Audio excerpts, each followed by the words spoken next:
Up first, you're gonna see that we don't have their star duelist of Okeanos. It's gonna be Maki, Monsi, Mikey, Teague, and Spaz here, so that might weaken, the cohesion or even the firepower this squad normally brings. Mick, and who do we got as their opponents? Obviously, I mean, looking at Northwood, we got Ali the Bot, we got Dip, Rip, Benji, Logan, and Darkus. And I'm sure, obviously, everybody knows a couple of these names. You know the North American champs. You've seen them in VAL over and over again. You've seen them in Red Bull Campus Clutch. Yeah. You've seen them all over the place. I mean, those names are going to go ahead and ring a bell, get a couple kind of gears turned into a certain degree, but is their gears that really going to be cranking things out today? They got to be all cylinders firing up here as we go into these maps, because looking at what we got to work with, it's going to be the likes of starting off with Blinn, the Collegiate Special, Icebox, another one there, and what do you know for the Decider? Ascent. A little bit different of an order, I'd say, but it's good to see both these teams are actually going with specialist picks to some degree to start things off. Ryan Good's thinking they're that much better at Ascent.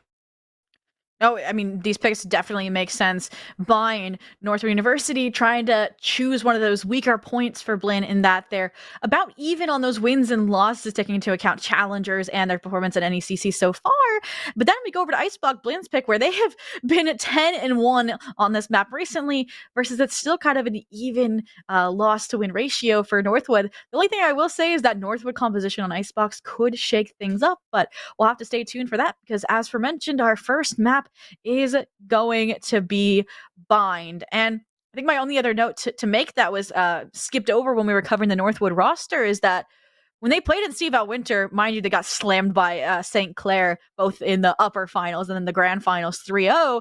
They were playing with Boat, one of their new duelists, instead of Logan. But Logan is back and ready to attack this squad, so I think these duelist differences could make this not the 2-0 that you were expecting, Mick. Yeah, it was something kind of looking at the stats going into this thing, seeing that only one map has been dropped by Blinn this entire season so far. I mean, obviously they're looking to just be an absolute force, but considering, I mean, obviously the Northwood squad is looking a little bit different. I don't think it's still going to make that much of a difference. I mean, you and I were discussing this earlier on, talking about how you thought the maps were at least going to be a close affair, even if we did find maybe a 2-map series. And I think that's going to be more of the note now. I still don't know if a map will be dropped by Blinn inside this series, but it really comes down to, once again, those differences that are going to be coming through. So looking at those differences, seeing what we got to work with. The difference in composition is something, you mentioned the duel specifically. I'm just looking more at just the actual beautiful portraits in front of us when we do see that Gecko coming into play here with the likes of that KO compared to the breach that we do have coming out from Ali. So, I mean, I love that. I love seeing the breach come through. I love seeing the Gecko. We're seeing a more of a kind of alleviation from Sky on both sides, which is something that's kind of really welcoming, at least from my perspective.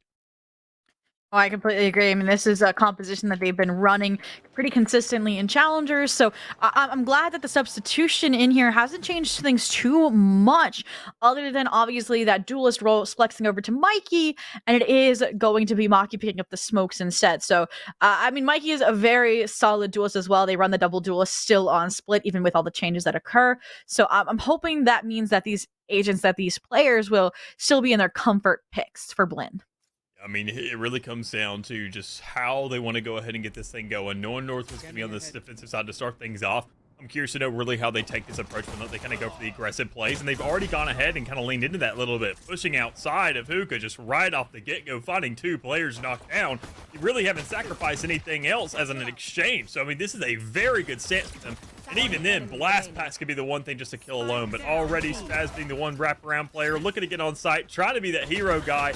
You can only do so much knowing that nobody's going to swing into that snake pipe, but still, regardless, you find some effect. You get a couple credits to work with, you don't get a spike plan off, but quite frankly, that doesn't matter. You found yourself a round down already for Northwood, who's found themselves with a very quick start to work with. Very quick and unsuspecting start there out of Hookah.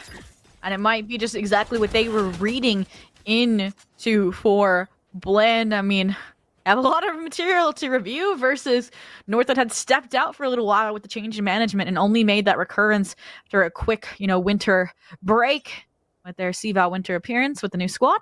So now an interesting decision from Blinn with the Stinger Force. So they take a surprise and they might try to throw a surprise back. But again, Darkest has been really clean as a solo player, and they're the one trying to hold on to this Hookah control all alone, but 9 HP, they have to fall back. They have to rely on Ali here, and they actually bait them by accident.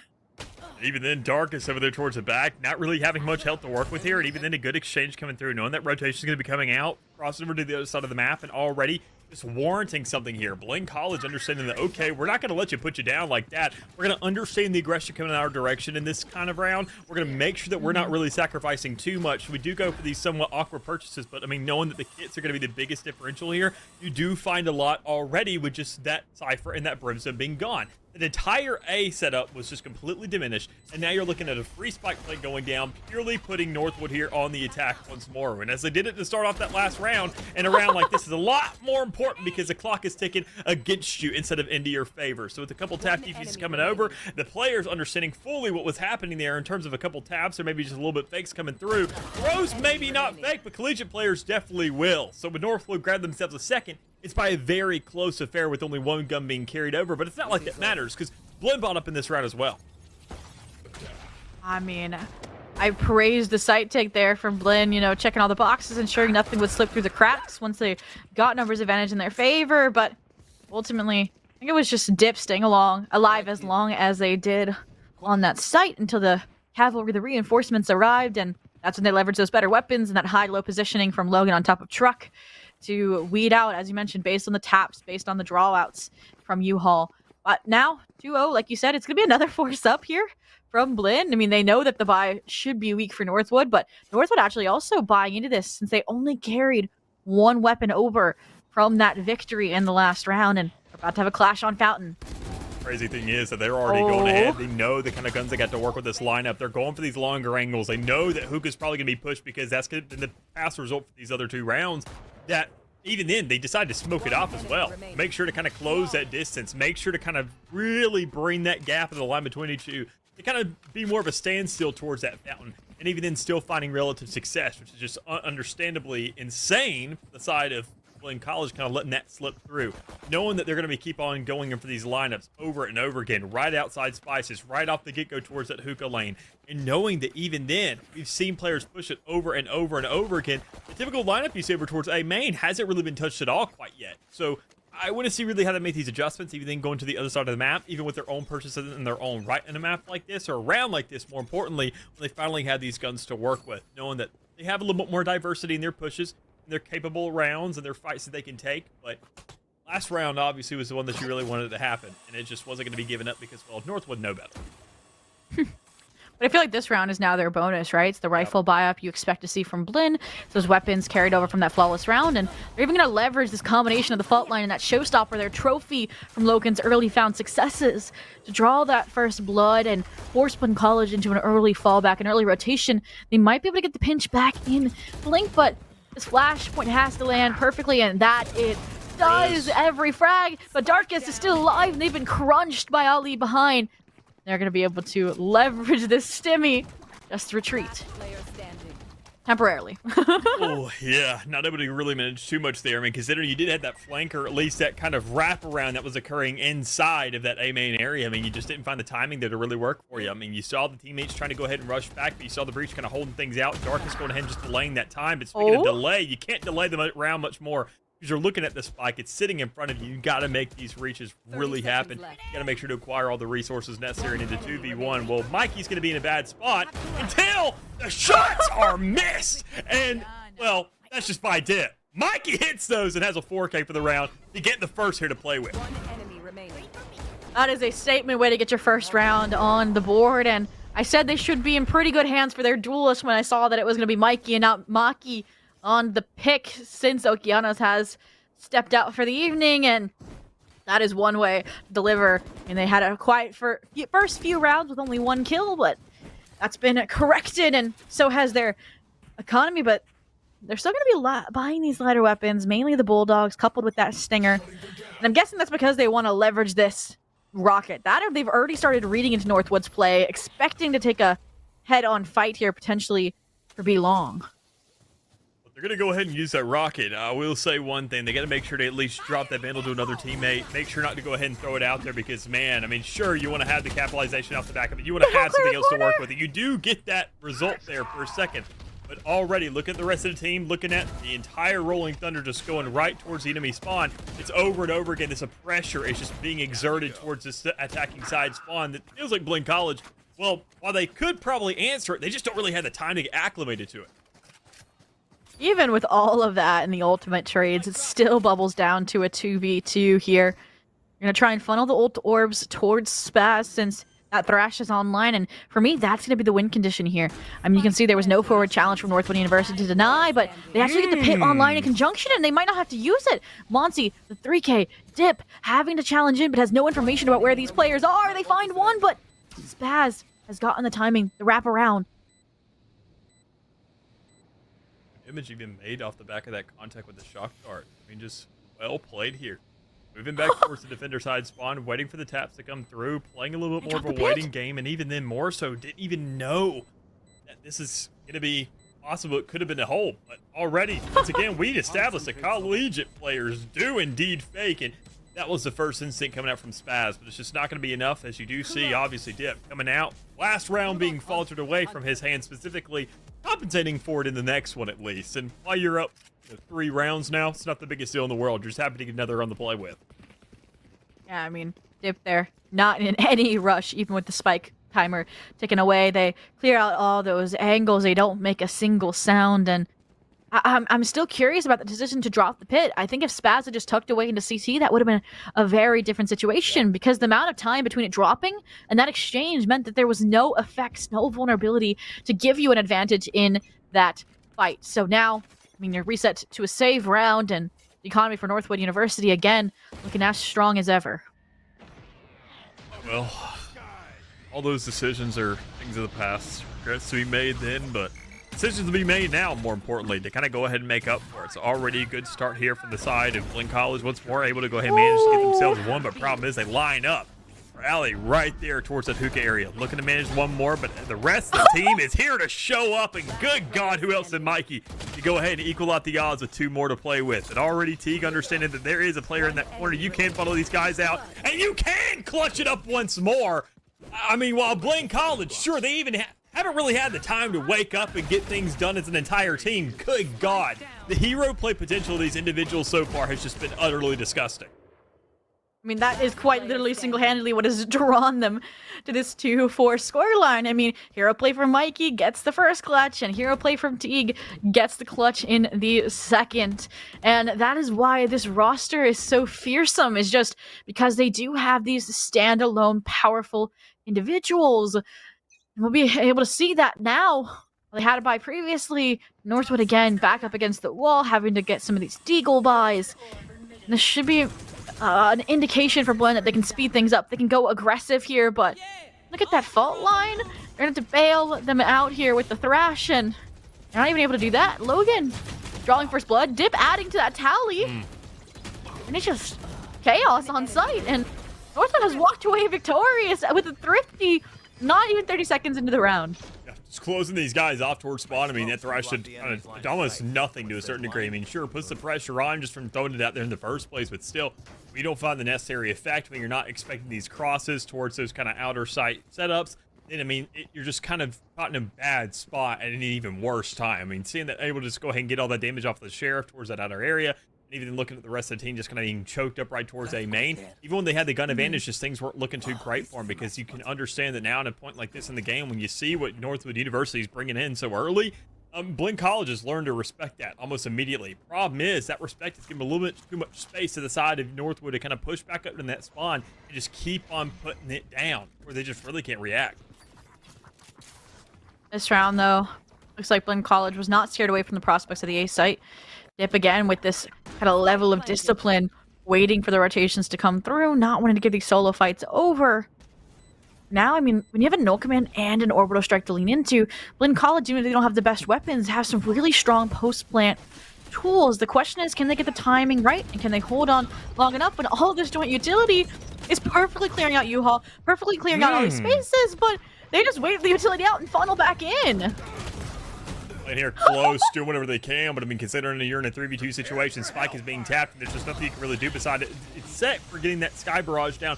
That's all you really got to work with. It's just delaying time. Benji goes ahead and gets picked off. It just comes down to Maki with nothing but a Sheriff, a Dream, and not really enough utility to work with, but you couldn't care less. You're just swinging that thing out. You're getting yourself onto the field, and you're looking at that Spike, and Surprisingly not dying, carrying over a share for the next round. A little questionable, but I mean, hey, you'll take it. And 2 high fraggers, add a clutch master, and this team does not look any weaker than before. They might have stumbled right out the gate, but they have learned how to walk and are now running 2 rounds separating these squads. And the only silver lining is Darkus has that Rolling Thunder back online. It did a good job to disrupt that site take momentum the first time. My only concern is that Null Command from T could rob it away again. I think honestly, when you talk about walking, you're at this point to where even then you see that same exact pacing in the way they want to push these sites. Don't want to give up too much. They know, especially the Suka area of the map, is going to just be contested more times than not. And looking, obviously, this has to come from the VODs. You know that Blinn College love this big push. You know how successful it feels, and you countered it almost immediately. You're just looking to meet that arrogance now, quite frankly. Blinn College know they want to lock this thing down. They know they want a successful push towards this B side. They know they want to win on this half of the map. They just haven't really found it yet, so they go for it over and over and over again. And they're exerting so much just to even get that initial control towards that side of the map. And in the meantime, they've invested half their bid, it seems like, still, just to look at a 4v4. Yeah, Neural Theft, Rolling Thunder in conjunction.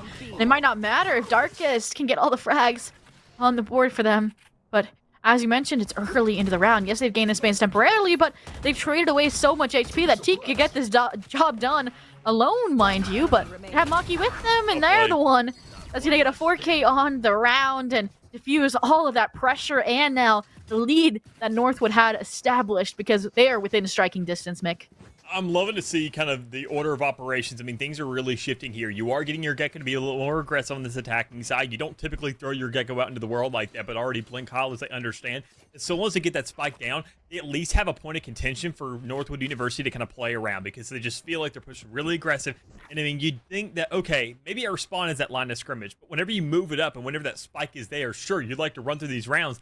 It's just not going their direction to what they want it to. So when that player dies, either they find successful picks or they can just go ahead and find themselves maybe a death, get the exchange, and they're still looking pretty darn good setting up a point like that. But already looking at points, you're not really looking at too many off the back of a showstopper, because still, kills weren't really made there. Logan finds an exchange, but Monzi's trying to do that same exact thing towards Suka. And it's just, once again, players held hostage inside these spices while you're waiting for a wraparound from a player to make another hero play, because it feels like that's your only reliance so far. Finding these wild card players, finding these kind of extra angles that'll work out for you. But still, we see that right there. Maki didn't wait for it. It all comes down to Spaz now. And they know exactly where this guy's working from. And the trade of utility won't buy them out of the situation. Northwood locks in a 6th. And again, I mean, Northwood University leveraging the teleporters here on Vine so beautifully. I feel like you don't get to see that much in collegiate or even just higher level Valorant lately. Like, you might see track plays on Shower and that's it. So the fact that they're using this teleport to be short as much is definitely a fresh sight, a fresh strategy in my mind, at least, or my recollection. And it definitely has been a gamble, but it's what has allowed them now to at least tie things before the side swap. So this next round coming out, it's going to be a save for the last round from Blinn College. They can get a thrifty here and equate us at 6-6. It would be insane, but trying to get that split play here to achieve it. A little questionable how they're going to get there. Knowing they're already exerting a little bit just to get to that point, even then taking a little bit of damage from the Hunter's Fury off the back of that information. They once again know that the players going to be going right back towards B main. But I mean, finally, you talked about the teleporter. They're looking to finally get that coverage on it, looking to lock it down a little bit. Blinn College know that it's going to be a massive contentious point, knowing it can just kind of immediately hop you over into the fight when you go towards that B side that they've been choked up over and over again, purely because of that spike being dropped there so darn much that it's a circumstance you don't really meet yourself with too much inside of this game, especially if it's higher level players at a point like this. So looking for some early damage, looking to get some early taps off towards everybody else. You're just kind of looking to work what you got, try to get as aggressive as possible. And, well, you're up against an outlaw. It's warranted. But even then, Logan's also there to cover your back, worst case scenario. Leaning in for the 4K. Oh, beautiful 4K there. Pinpointing the rotation out of Blinn College. Secures the lead here, and yeah, this is a great replay to get. I mean, even if they lose control of Hookah, they're like, fine, we'll fight from Garden. At a time. Yeah, I mean, that's how you gotta take these rounds, take these frags, and hopefully take this map. But like I said, that was the save for Blinn. So this is the true fruits of the efforts, the labor, and the ultimates like the Orbital Strike and the Thrash that we will hopefully see come out. It looks like they want to challenge what Northwood has been consistently piecing together. This B-long exertion off of this deeper sky smoke. Maybe then go with the half armor. I mean, this is going to be their full buy. So we see them forcing up so much. This is really the only thing they're working with. I couldn't blame Northwood if they did just want to opt for these Phantoms more times than not, just because of how they're going to just lock these guys out over and over and over again. Notice going to feel almost like a Spectre to some degree. But speaking about that pressure, it's going to be immediately just gone ahead, recollected from the side of Blinn College, and taking it right back to spawn, where once again they get, well, trapped off and definitely have a couple heads clipped off as well. So in a 2v5 situation, there's just not really much you can do. I wouldn't blame Blinn to be going for somewhat of a say, but it's the last round. You can't do that. It's not an option. You got to go for the hero plays, and well, when you just don't have the guns to line it up, or even then when you leave Logan with a singular bit of HP, you know that maybe the armor would have made a little bit of a difference, but you just didn't have the opportunity. And that ends the half 8-4. I mean, look at that timing, right? They wait out all of the utility stall from Blinn, and then they strike back just as that smoke will fade. So granted, this is Northwood University's pick. Granted, they likely had some counter shredding to this composition, recognition it was going to get pulled out, but this has been an insane showing and a control of momentum, especially for that B site in the previous half. Need to wipe it away, though. Pistols, pistol round, could be their one-way ticket back into this map to keep that 2-0 and that semi-flawless record in contention. It's only one map dropped against St. Clair Academy. And looks like they want to play the 3-2 split game with aggression in the shower to clear out information early, maybe provide some early rotations, but that means there's nobody holding hookah directly. They're giving up that space, and they're not bringing the fight to them kind of early on, which is something that, quite frankly, Northwood could really just manipulate, considering that, I mean, that was what they found immediately right off the get-go. That lane just overwhelming it, winning it, and then just getting themselves around over and over and over again. The spike was dropped there at least 5 of those 12 rounds that we saw in that last half. But looking at the aggression once more, he's trying to come up for the defense. You see Northwood just going ahead and utilizing that, letting Blinn College say, go ahead, cross that wall, let us find these shots. Speaking of shots, there's a couple taken on site there from Mikey. So in a 1v2 situation, it's a pistol round. Anything is doable, quite frankly. But you talk about anything, you also got to think about the positioning as well, because a full wrap coming through from this Viper, Fast could get it done, but he just doesn't have a ghost. So if you can pick one up, that'd be great, because that lineup is a little too long for your classic. They get the dink, but not much more. And I mean, if anybody could have, it would have been Spaz. I mean, look at how close they were to clutching up the pistol last half. But regardless, both pistols cleanly stolen by Northwood. It keeps them on track to taking their map pick here, adding 1 negative to Blinn's record. But for now, no force up, no eagerness this time out of Blinn, no singers. They realize that that would basically give away an 11th round, because it would be this round and the follow-up. They would have to force again into better weapons or be on that save. So we'll see now if the reposition here from the Viper can do anything. A deep poison cloud to kind of replace the effects of that sky smoke, but shots raining true. Fault line gonna try to contest, and the question is, will the fuel recharge line up? And the answer quickly delivered is a no. Snakebite dodge out. Dizzy to negate the effects of the owl drone and that fault line. Very big investment coming through here. I mean, sure, you're trying to hold on to whatever you can, but you already know the Mozzie's been closed out. Even then, Logan has that force coming through for that Vandal to come into place, and knowing that T got a lot of damage from that paint shell. This is a free site, and Blinn College, I'm just not quite sure how they're going to come into play for a retake here, knowing that every single avenue's already been smoked off.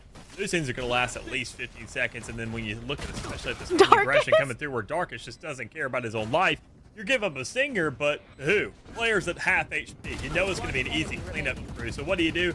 Press W key. Just get it back control of their spawn and, well, kind of click it. So 10th round coming away for Northwood University. Man, Find, we always thought was a fast map, but usually just in terms of a round-to-round basis. Well, the entire game has kept that same exact pacing because Northwood have just not let anything happen. You've seen even rounds where it's just kind of playing towards its last seconds with that spike down, trying to make it go on a recovery mission. But that's not even the case. We're just looking at Northwood not letting the spike go down, period. Therefore, just going ahead and knocking out half the entire round timer we typically look at. And I mean, at that point, Darkish just used their body as a human alarm bot, gathered that information, because fear of the unknown is the only thing that could leverage that buy for Blinn into a retake scenario. But now, I mean, clearly confirmation, their initiator, they know where these players are, and they're stunned up. So Logan says it's a green light, Teague says no, and Nip says, all right, then I'll take care of it. So a 4v3 now on the site. It's been aggressively taken here. As the dust settles, it'll be the last two remaining, rotating from the A site to try and disrupt this plan to some degree. And somehow, all of the stars align and Maki walks away as the sole survivor and potentially the sole savior here to keep this momentum moving forward. But this time I was curious, I'm not gonna lie. I think it's at least warranted, considering that you're sitting in a 5-round deficit. I mean, Blinn College knew that eventually they had to slow things down. And looking at this final countdown, this may be your only real chance. Considering these next two, you're going to be looking at an off-5 for one of them. Worst comes to worst, and you just don't want to have that, especially in a round situation like this. Already, Northwood University has been replicating that aggression we've seen on that defensive side. And while it was kind of more replicated from the attack to the defense, this is where they get to apply it as an outright strike. So considering what they've done so far, seeing the kinds of plays they've been making, and just knowing the shots are here and they are landing, Blinn College, it's not really that they're trying to slow down. It's just more so the actual space is being given up and what they should decide to really give up and what they should decide to really go for, because their player allocation isn't really questionable. It just feels sparse.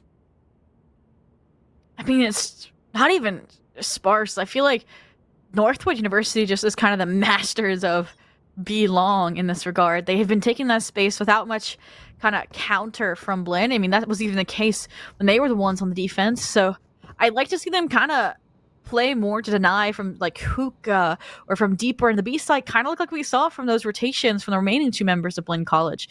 And the only other outcome I could potentially think of would be how play retake solely for B, maybe put the 3 on A.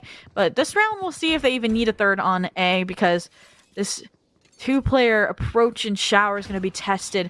Mikey pushing off, scaling off of that sky smoke and fault line to try and facilitate these fights in favor of Northwood, and none are connecting. Dark is literally dumping all their utility into these fights just to get those 2 players down, and now is Logan's chance to bring that showstopper into the mix to lock down the round, but it's going to be a standard post plan, standard retake. We'll see what happens.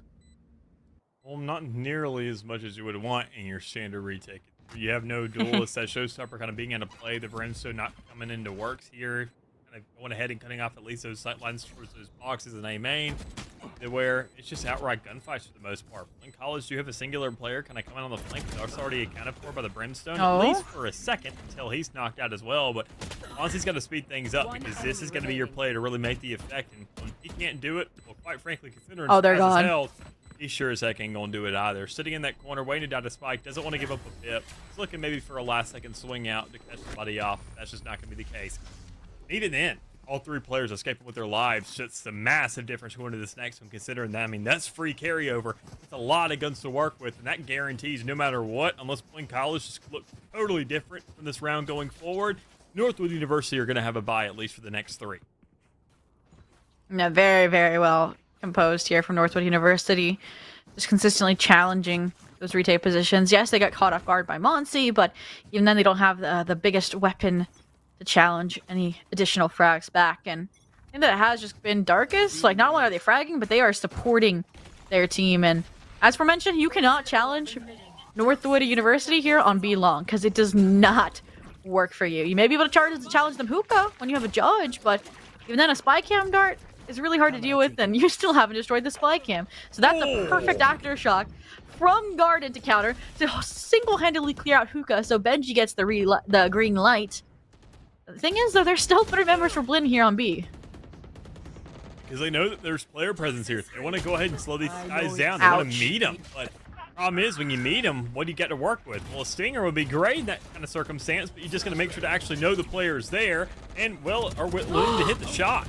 Speaking of shots, though, being made on site, looking to kind of hold things down, but with 1 player out, showstopper being invested, it all comes down to Mikey. Just being in that 1v1 situation, does get out of dodge, able to go back towards that spawn area of the map, not getting cut off by that stun, but you're at a point now to where that spike was going down. You had the audible to work with, so you know you can push back up safely, but for how long? Because damage has been done, and the fact that Darkest just holds this, expecting to live and knowing that last shot is really all that matters, is just genuinely insane. Because you can tell Mikey's checking each and every single angle, and the one place he's not checking is that exact spot he threw the pain shell.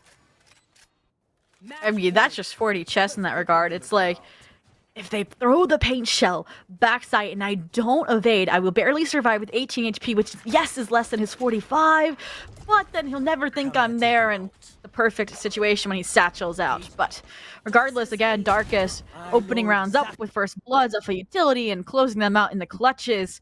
They're like, yeah, Logan, you may be back for both, but I want to take the MVP and show these kids that we deserve that resurgence. And an orbital strike here to try and aid the explosion into the A side, countered only by one from Maki. Is it an interesting situation where Mikey is going to walk away with the first blood, and it is just going to be a matter who can hold down the front? And the answer thus far, now that the null command's in the mix, would have been Blinn College, but Benji, an insane frag, forward advance, a plant being attempted.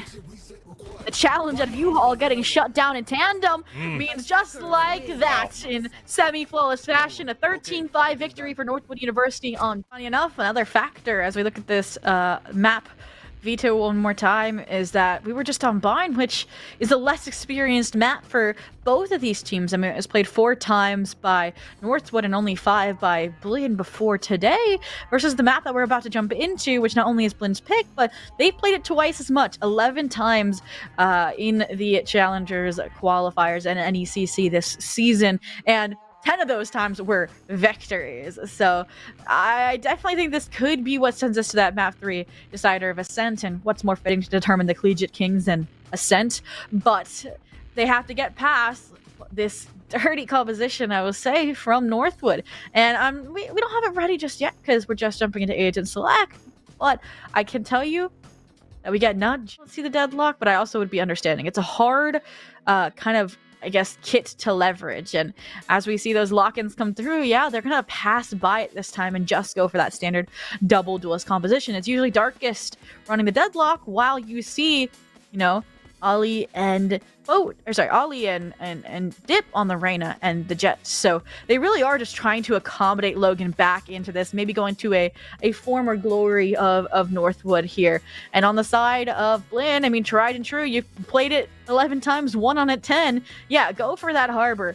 And it looks like they are just going to go for a 1-for-1 substitution here, potentially, of that flex over of Mikey to the duelist, and this time Maki picking up that flex role on the KJ, which is what Mikey normally plays. Not Teague with the GG. Hey, Dips going ahead and responding back. Darkest is just going ahead saying, let me call it. Are you FFing? Because that's what's going on here. But all things considered, I mean, Blinn College with a double controller, Northwood with a double duelist. I'm not really rooting for Blinn here by any chance, but I am rooting for Harbor because I love seeing this guy's win rate go, and I'm being a Harbor main myself, but it doesn't really matter too much because these guys, obviously, their shots are all the same, but it just seems like Northwood was a little bit quicker to the cut in that last one, but we've seen already, making it quick. We're getting these bloods underway, trades being made, players getting shot, and Blinn getting onto site. It looks like Mikey is the one player who is not accepting those pistol results we saw in that last map and is really looking to do something about it. One enemy remaining. And he dealing with the flank there, dealing with Blinn. Benji means that Ali's in the 1v3, and Monsi completes that picture, gets the pistol on the board for Blinn, and mind you, that can be what you need to get a map confirmed, considering Northwood took both pistols on Bind. But regardless, it's just the first round. It's just an indicator. The only thing is, we're not seeing that kind of goofy force-up out of Northwood that we did see from Blinn in the second round of map 1.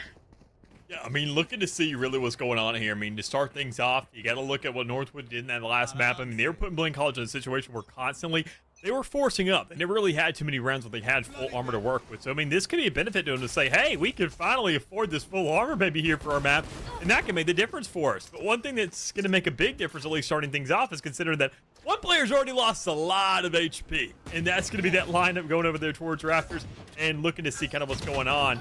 You're seeing that something's trying to be made out here from Northwood, but it's just not really come to life. But you do see Dip finally managing to get that first blood on the Mikey after getting a good bit of damage to lead into it in the first place. It comes out of the last 2 remaining in the back of sight. I mean, I like the fact that Blinn College is giving that space there, respecting the utility, and waiting for all of that to come up before they really make their next move. And next move gonna be to deal with Ollie, who was trying to explore mid and repivot to screens. So a very clean way here to get that round underway. Yes, there's retaliation from sight, but ultimately solo swinging for solo swing when you have worse weapons is not the way to get a thrifty round on the board if you're Northwood University. So now a pretty flawless bonus, I will say. I mean, 3 bulldogs and those forced rifles could mean that this is going to be a really even round. Yes, you have full rifles for Northwood, but it's light shields, right? So those bulldogs can definitely get the job done, and if you get 1 or 2 frags, those are the Vandal upgrades your teammates will require, put you in full swing. So this round, instead of abandoning their success found on A, trying to lean into this toxic screen and this split round yellow on B, and look at the response from Northwood. They're already here to contest. Oh, they understand exactly what's going on in a round like this. I mean, even more so, the crazy part is that you do see Blinn College go for the attempt in the first place. Is this is the longer range side of the two. That's where you have these massive lanes to be working with, these massive kind of lineups. For sure, you see an operator towards A side, but seeing it here, you're understanding, okay, somebody's going to be out in the open. Somebody's going to be taking these shots. And, well, it seems like Blinn College is kind of taking every single one of them on the chin thus far, because Stark is here to show up. The rest of the team has already kind of done the rest of the job necessary to clean up this round, with 3 players carrying over things into the next one. Blinn College obviously not in the worst position, considering that last one was a carryover and a save, but knowing what's here. Well, 2 went on the board. Blinn College now had to take their shots and understand that, well, maybe if B didn't work out with those guns, let's try a different arsenal. We got money, and maybe go once more. And you didn't get to see this, but during Age of Select, Darkest tried baiting out the deadlock pick to make us think they might go for it. But when you fragged as much as he did on that first map of Bind, yeah, it's a rain a day. Yeah. And with that last round, it makes sense. But what might not make sense is Ollie in your face with the judge inside the Poison Cloud aggressively, and they made it through the Sova utility. They've made it through Blinn's first player, but no more. Diffuse that situation here, brings the Reckoning online in conjunction with the Hunter's Fury. We'll be able to see if this can then aggress into the site and provide a post-plant opportunity. Well, Thumbs even getting on site in the first place. They're a little bit slow to the cut. Even then, now understand that Logan is going to be on that flank, but using a Cove here is a little bit of an actual reserve and a little bit of a shield and reservoir to kind of give yourself protection. It comes out again the spike off during that kind of brief little period. That just wasn't the case.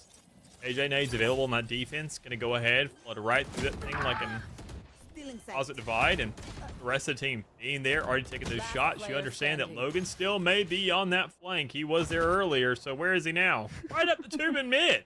Yeah, it's on the top of the world to get the round done because, well, Spike isn't down yet. I mean, they can plant, though.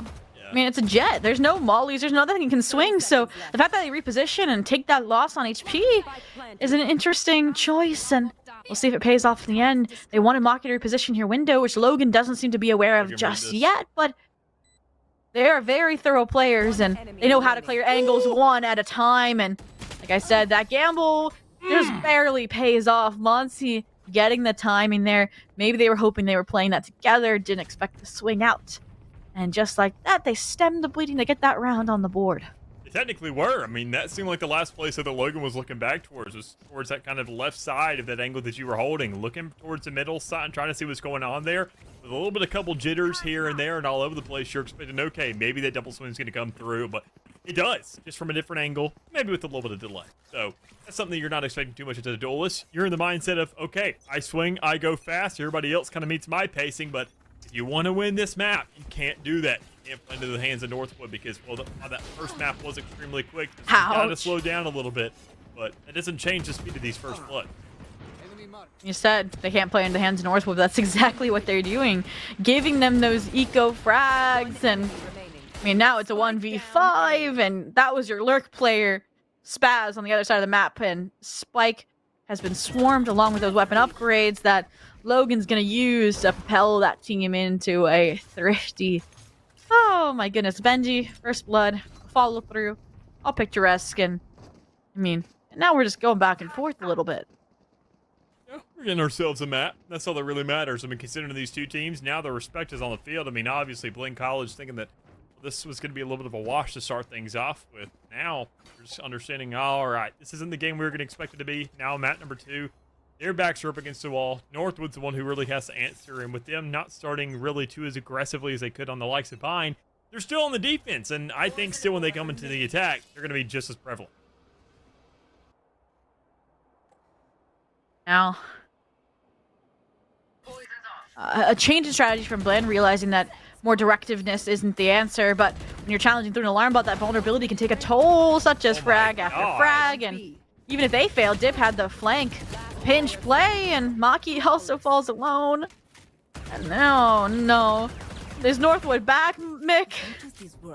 Well, hopefully not back enough in the same degree where they're doing that on VCT stage, because they get fined for that one, but we don't do that around here. Regardless, I mean, warranted being a flawless round. I mean, considering that they are definitely, at least here for the time being. We got to look at this composition, though. I mean, you saw, obviously, the kind of lineup that's going on here between this team, kind of switching a little bit of things up with Logan now coming back into play to where maybe they are. But that round was, I got to say, all Benji. Right there in the middle of the map, understanding that that push was coming under tube, and I mean, you were just answering it one by one, winning those respective fights, setting up what could be just a complete stop, complete halt to their entire team, and knowing they still wanted to aggress it, well, they learned their lesson pretty darn quick. Now, recognizing that Northwood is playing for those initial engagements, playing for that forward aggression, they're going to try and play things slow, but Dip says, no, do something. They're like poking the sleeping bear here, such as Mikey with the blades, and says, get a move on, go towards this B site. But unfortunately, with that 100 tree connecting, members are low. Your lurk player's been taken out, so you have to make a decision, and that decision is going to be to invest, to dive into this B site off the cascade, and the Northwood players are there to meet you in kind. Well, this seems to be a recurring theme for them. Beating you for these fights, looking to take them, and more than happily winning them as well. I mean, seeing the way they're taking these swings, they just quite frankly couldn't care what kind of utility you're throwing your way. They understand that typically a reckoning would be used to kind of force these players back towards their spawn, but they understand another direction is just kind of go right through it, especially when you have the majority of the kills. And if Darkus just gets one kill, he can keep on chaining those and just play all around those pits. Get the information up. Let the player just kind of go ahead and find the acceleration, because at the end of the day, I mean, Arena, in the middle of an Empress, once you find that first domino to topple over, you're expecting the rest to kind of follow suit. So now, I mean, one round still separating. Ultimates lean into, I think it's a fair decision to force into this round instead of full save, because you can flip things before the economy for Northwood University gets out of check, but at this point they're already pushing max on multiple members, so you gotta tie rounds together. You gotta go for that consistency. And the only consistency I've seen is B main hits. Yeah, over and over and over again. Understandably so. I mean, seeing that, that A site, that's where they found the thrifty. So you're kind of like, okay, yeah, maybe we just don't find the lineups here. Maybe things aren't working out too well for us. But even then, still, if you allocate even a singular player over there, they get cut off pretty darn quickly. So it comes down to the rest of the team looking to hold on to this A or B site, and knowing that already that, just again, you see Darkus pushing out, even with a shorty, and barely being punished for it. Even possibly surviving if that kill came in a millisecond early. Just knowing that Northwood, when they get to the point where they understand, hey, we get this game in the bag, they just start utterly disrespecting their opponent, just pressing that W key, and, well, when they're playing like this, can you really blame them? I mean, literally, Darkus is just farming clips, farming kills. Like, Darkus took that 9 on the power rankings personally, since they just went on a challengers run to qualify alongside esports. And they're like, I gotta support, I gotta show up for my school. From the breach to the Reyna, they show no signs of stopping this momentum. That double duelist, again, aggressing A. Expecting that, maybe we shut them down enough on the B site that they want to come A for a change. And that lockdown in play as well, this is the better site objectively. But for now, Darkus has to search for a trade because First Blood was drawn by Mikey. Been doubled down on the lurk from Spaz, so I actually do like this rotation choice. My concern is that Benji might put a stop to it. That turret hadn't picked him up. Not necessarily stopping it, but at least calling it out for the rest of the team, understanding that, well, there's a lot of footsteps going on here, and unfortunately the rest of your team's kind of left you in the dirt. They said, well, that's a solo venture. That's all you there, buddy. We'll eventually get there. I just got to go ahead and clean up Maki over towards this A side, and then I'll be there. Knowing that you're going to go for a full wrap around, you find that kill that's a little bit extended, but you get all the time in the world, because Benji, as you mentioned, kind of stopping things we thought earlier, at least once again, having the call out and stalling things on site, but it's just not enough when you swing into Mikey, that duelist, looking for these aggressive plays. But we talk about aggression. Who else than the man himself to show up and, well, maybe show out? They might have just beat Them to the punch, already being in this pit. Should be able to finish Mikey if they want to, but Trigger Discipline, they have to make the choice, and they're trying to get the timing on a Spaz, and they will! The Viper Pit falling, they can't get the trade, so a dismiss out right into Monsi, and that was an unfortunate and clean shot since they didn't get the overheal. That 5-4 here, flipping that, like I said, forced by. They didn't have to use any of those ultimates. It was just them finally being in the right position at the right time to punish that zealousness from Northwood University and Kine. And I do say it sucks sometimes to say you just to win your gunfights, but that's kind of what it's bubbling down to at this point. They're greeting each other, and it's just fights being lost from Blinn. And even then, I think it really comes down to Spaz. I mean, you look at it every single round, Spaz is going to be that lurking controller, that Viper with that constant effect throughout the course of a round. And we saw that 2 rounds ago that Logan shut the guy down immediately. Didn't really give him a chance to even kind of have an effect in that round or have a presence. But now, at a point like this, where it's a little bit different, you got to sit back, and Spaz won the respective matchup towards the B side of the map, saying, now we have options. At first, we didn't.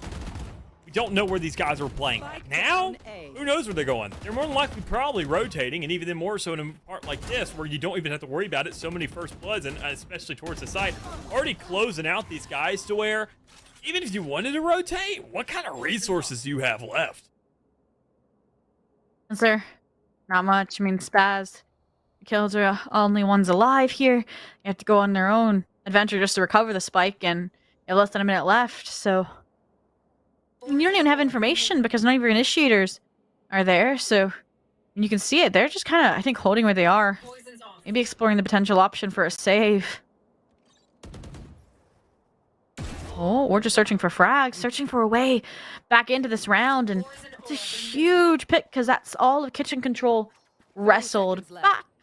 That's also the group up and the equation of the 2v2, but that frag is enough for the Empress to come out from Darkest, and this higher 410 position, I doubt that's the first angle you check, and a distraction makes it a 1-for-1, but 15 seconds left, they gotta go fast, and both ultimates have now been invested by Northwood University, and a disrespected attempt made, but a snake bite to punish, and that's how, again, Northwood beats Blinn College to that 6th in a vital round. I mean, the options were nearly unlimited. That spike wasn't there, but I mean, looking at already, you can have a definitive way to just say, hold this thing down, work with each other, they go one by one, and considering it took so long to get that 3rd pick, kind of get yourself in that equilibrium to make sure it's a 2v2, saying, all right, well, now we can go right back, because even then, nobody was swinging that. I mean, that's a 1v2. Swinging to a spike, that's obviously already being held, and there's a certain angle you got to go for on it, quite frankly. So you hold that no matter what, and even then you just play time to now at the end of it. I mean, Northwood understand the stakes are at hand, they understand the kind of circumstances that are handed to them, and even then they understand that they can push up B for free every single round, but they don't do that. They also play up A, and Blinn College just meet them everywhere. I love this, right? They're all on these elevated positions. They still haven't even figured out that Logan's there with an operator. So if Maki says, all right, I took that space, let me keep going, they're going to run right into them. And they even have a Tailwind online to get out of dodge safely. I'm surprised Spaz isn't dead here with their 5 HP. That all they need then is a swarm grenade or something. But at this point, Benji's like, I think this is worthy investment of the lockdown. Get the lead before the sides swap. You should run. You then play Storm coming through, looking for the aggression, looking to go ahead and shut a player down. You know one's over there towards the back pipes. You know another player may be up top. Because you heard that earlier. You heard the rope go off. You know the guy's there. You know there's enough pressure there to where, understandably so, saying, I got timer here to beat the defuse. Worst case, we all die, but we're already into 6-4. We already have ourselves a guaranteed even half worst case situation. Let's go for the aggression. They haven't been winning these fights anyways, and even then, more importantly, right off the get-go, so what really can they do? I mean, they can again challenge these duels with utility. Like either you know how we saw Dip use the Hunter Sphere early into the round to force them to action? Do that again, but do it while 2 of your members of a team are swinging from belt, or even apply a reckoning. I mean, you know these players are here. The recon, the utility is making it evident, but still, you're solo swinging and getting first blooded like Maki is about to right here when they're staring down the angle of the operator, and I mean, it just feels like it's a matter of time, and yeah, there it is. The Hunter Shuri actually coming out from Northwood. They took my advice instead of Blinn, and I mean, you're not even gonna get a plant. Oh my god! It's just Logan on site. Honestly, everybody else, I mean, sure, you saw Darkus get picked off. You saw the rest of the team kind of go ahead and fall back, understandably so. They don't have the tools to get aggressive or dismiss things out, but Logan's still with that operator, finding all the effect in this round so far, where you're saying, the only thing there is a Hunter's Fury. He gets pushed up short. This guy's just here to play the game, and when the spike is even down, they got 40 seconds. Sure, but hold this one down. Play it together. Don't give up numbers, but... They just did. Did exactly that. Yeah. I gotta say, a little disappointed in that, but hey. Fortunately, the one survivor is Ollie, who has that toxic screen to try and deny, but they just assumed that Monty didn't want to challenge it, that they fell off and rotated, because as you said, there was 45 seconds left. So yes, there's uncertainty to Monty clearing all these angles, but at the end of the day, it should be a plant with no way to contest from that far away. We've seen players not plant just out of fear. Luckily, Monty's not one of them. Sticks it down, and now it becomes the 1v1, an early challenge on the screens as they jump up. Did they see them? That's the question. Did either see each other? I don't think so. The late timing! They thought they got the wrap into backside, but no, they stayed in screens the whole time. And it's a replication of Bind, an 8-4 half favoring Northwood. Perfectly played there by Ollie. Waiting back. Understandably so. Probably had the vision, but even then, just more so on the minimap. That had to be just a team comm letting you know, because you're paying attention to nothing with your crosshair at that point. You got 4 guys saying, he went up top, he went up top. He's right there towards that little degree, and you just don't want a chance, you know, a 33% chance of lining up your crosshair where they're coming from. So instead, set it up to where no matter what, they got to swing to you. If they want to go up to rafters, they're just going to make it enough noise to where, obviously, you're putting your crosshair up there. If they drop, once again, it's enough noise where you drop it once more. So, just kind of saying, let him play into me here. And he barely has any health. He's one shot no matter what. So, I mean, it's good looks there for Northwood to kind of make sure they guarantee themselves an advantage on the half. And not just at that, but still managing double, sitting at 8-4. Kind of get themselves ready for the attacking side, which I feel like is going to be a little bit worse. At least for Blinn College is what I mean by that. I mean, look at this double duelist. It's been fried. In this round, Mikey said they wanted a chance in the hot seat, get some early damage off, but that's about all that they wrote, and it was returned in kind. So again, this double duelist you mentioned, Mick, paving the way forward, claiming space, and it's nice when you have someone else to rely on at your side. I mean, allows them to get a first blood, and even though they're low HP, the Reyna is full here. The challenge, hopefully through the toxic screen, to challenge Spaz, who has basically been overcome by that utility. And suddenly Maki's there to reinforce, and so is the Sova, and with Benji as deep into mid as they were, they thought they could get a nice rotation out of it. But suddenly, the 2v4, I really could see Darkus hitting a clip of just one kill after another with how low these players are, but I don't want to will that into existence yet, just yet.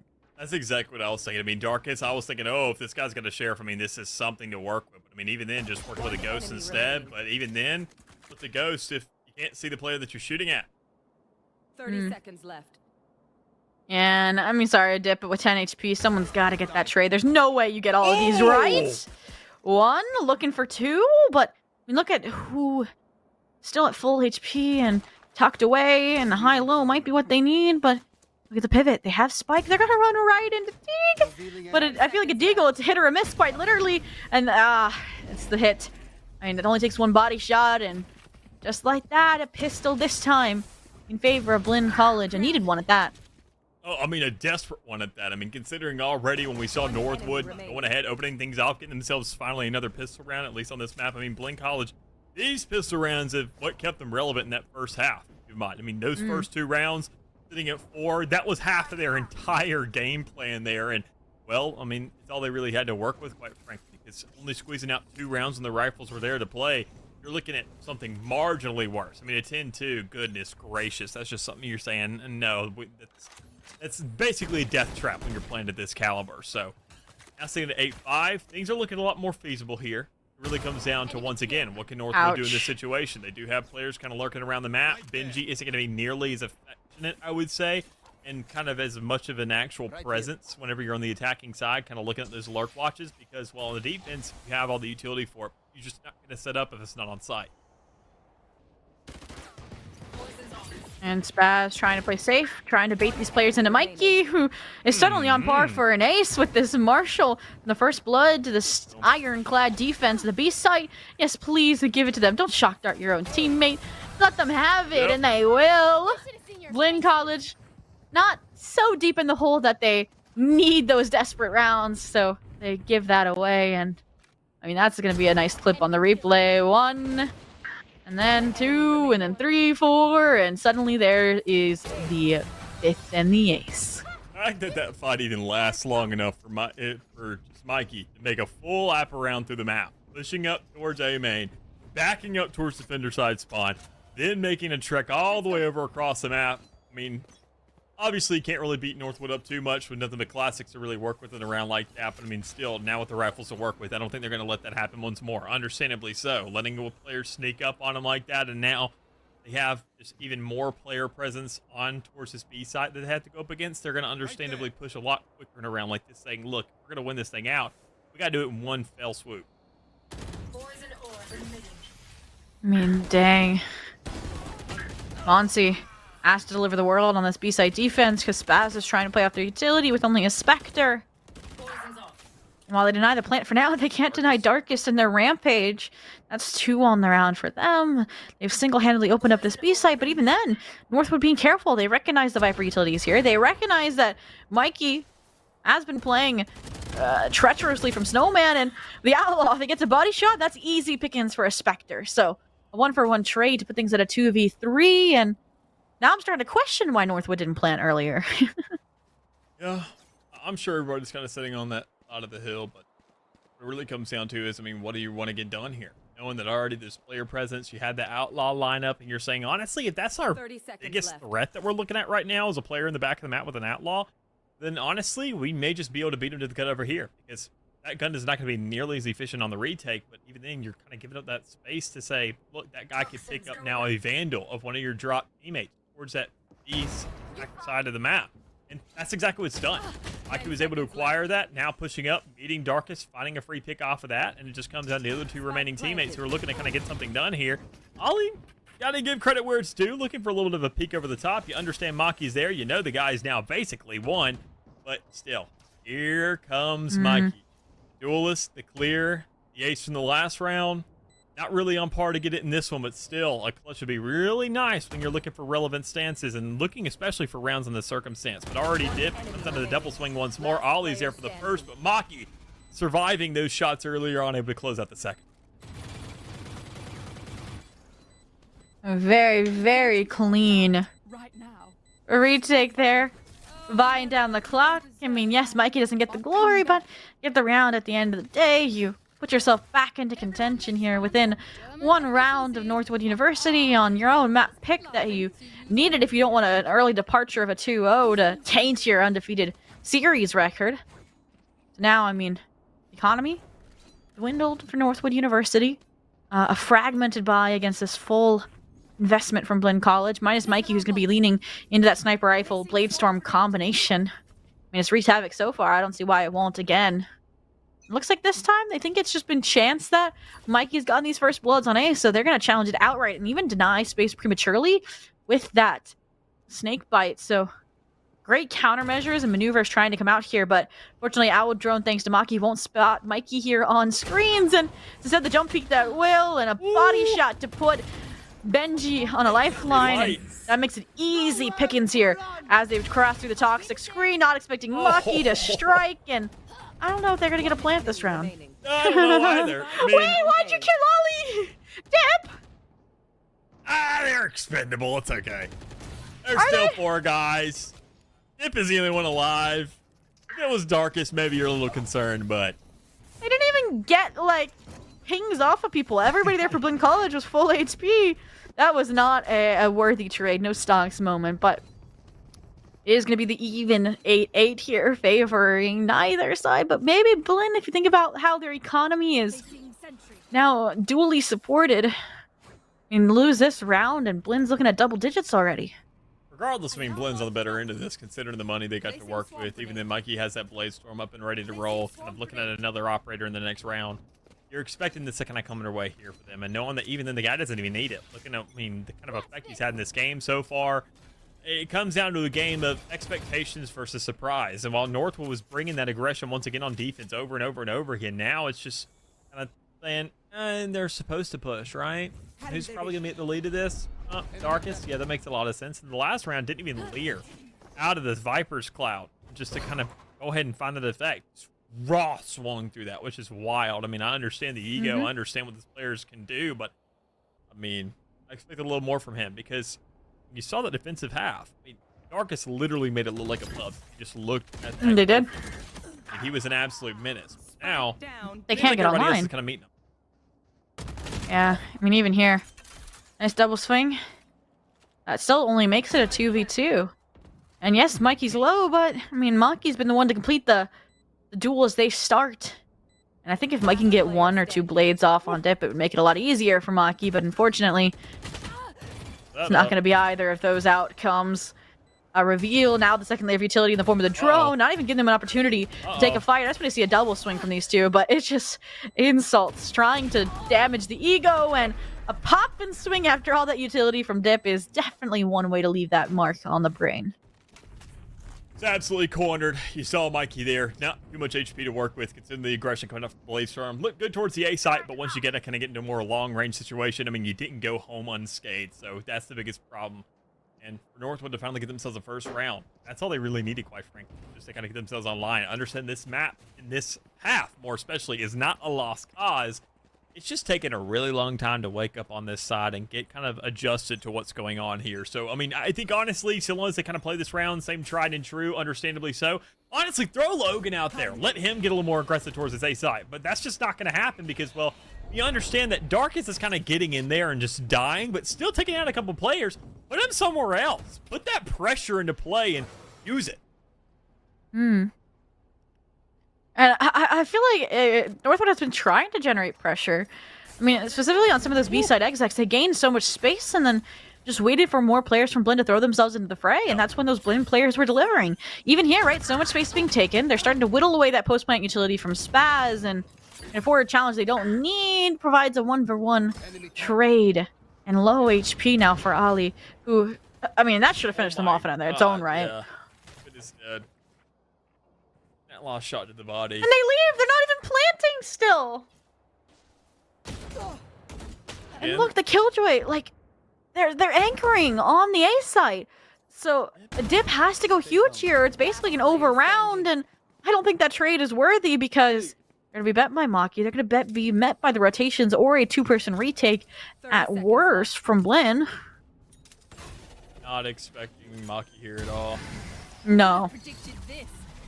Just plant on the site you've worked so hard to take. Please, Northwood. We're tied again, and it could have been an 11-9 in my mind, because I've seen 2 rounds that has happened. And, I mean, now with the lockdown in play, maybe it'll give them the security to plant in those kind of situations, but even then, I mean, a retake tool and a strong one at that in the form of the Reckoning available for Monsi and the Blinn Esports boys, so... it is getting dicey. It is getting down to the wire, Mick. Hear me out. What will they never expect? If we take a site, we don't put it. Isn't that wild thinking? It's not successful thinking, but it's wild nonetheless. It's something.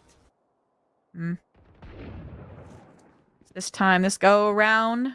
Again, early engagements taken by Blinn. This time, a similar success found, but I like this mid exploration. But Monsi checks it for 1, taking Darkest out their top fragger. Spaz trying to strike back to ensure they can't collect that weapon, but it's too late. Benji's in kitchen. Benji has the Vandal, and Benji has the frags. 2 now collected, equating things to a 2-on-2, but they have to recover Spike, and they have to go for that plant. The plant being the bane of their existence in these rounds. Well, you do have a little bit of alleviation here, knowing that Benji is over there kind of quartered in that kitchen area of the map, can pick up that Spike, and even then still can make the call for Dip to say, look, if you just push in next up to this site, you can cross this for free. Still, just the communication not happening there. A little bit of a push being made and a shift over towards the site because you understand that Great is wide open, but with the ultimates available for both sides, you get a lot of area control to work with here, but I doubt the Viper's going to go for that there in terms of a little bit of exchange to get that defusal off and say you're kind of doing it preemptively You're doing that same exact thing here for the KJ. Is it to recover a Vandal, though? Do you take use of that space? And still, no. We're seeing Dip play on site. Well, I got to respect it. These lineups just are not going to favor you here. Right here. I mean, I don't think Dip's gonna recognize they're on the flank, and with the Deagle, they don't have the firepower to deny. Most of this utility from Benji was seized more for this mid push, and that swarm grenade not on the spike. They're just gonna stick it. It's not planted for you, and they have full faith in Maki to hit that kind of shot. So, again, Blinn College gonna breach double digits first, and Northwood University, you got a timeout in you? The best thing you got there is, I mean, Swarm Nade, waiting a little bit longer for that actual audible the spike to go off, because you're expecting it to at least kind of cover that plant area, and it just was so fast. Just delayed it maybe for a second because you didn't know who crossed and who didn't. You're using it more as a funnel to get players off and as denial, so you can make the wrap around, or even better yet, go for a wilder play and just push right through it. But still, a little bit awkward there. Good attempt from Benji nonetheless, able to go ahead and get all those kills and kind of surmount around in their favor, but I mean, still the rest of their team just wasn't really there to kind of follow up on that. Grounded. I mean, it feels like Blinn's awake at this point. Yep. Mikey and even the Hunter's Fury to further punish here. Get chip damage on this rotation to who knows where, since Spike is down and your players still trying to prod up mid. And if Benji dies at this point, you might just think of a save. They're on an island, and Maki feeling themselves as well is going to try and take that fight and win it. So Dip, just doing what they can, applying some form of pressure. There's no punish. There's no ground gained. I think they've already called the audible to look for frags as they come, but play for a save at the long run. I mean, that's all you really can do. Sure, your Sova could do something here, but I mean, it's not that pseudo-duelist that we see out of something like a KO, so they don't have the aggression to kind of really get up and cover that ground as they want to, but regardless, they still feel like they should go for it. 2v5 situation, I mean, this is back up against the wall. Every kind of gun matters. Every single buy, every single circumstance lines up saying, we just got to carry things over. We got to have some life in these last couple rounds, and I admire them going for it. It's just a lot to ask. You have a singular player swinging into the likes of 4. Even then, give it another second 5, and, well, just doomed. Insane there. I mean, again, Mikey opening up the round. Hunter's Fury, yes, finds no impact, but at that point it was essentially over, just seeing what you could find. Hoping that you could hit some demon shots there. But again, Blinn having each other's backs covered, you know, while Spaz is taking the fight in her too, Maki and Teague are swinging from kitchen, bridge, and I do think we need to see that kind of fire and momentum here. With Teague having an operator, this Hunter's Fury needed to hit, and it's not clearing the right angles just yet.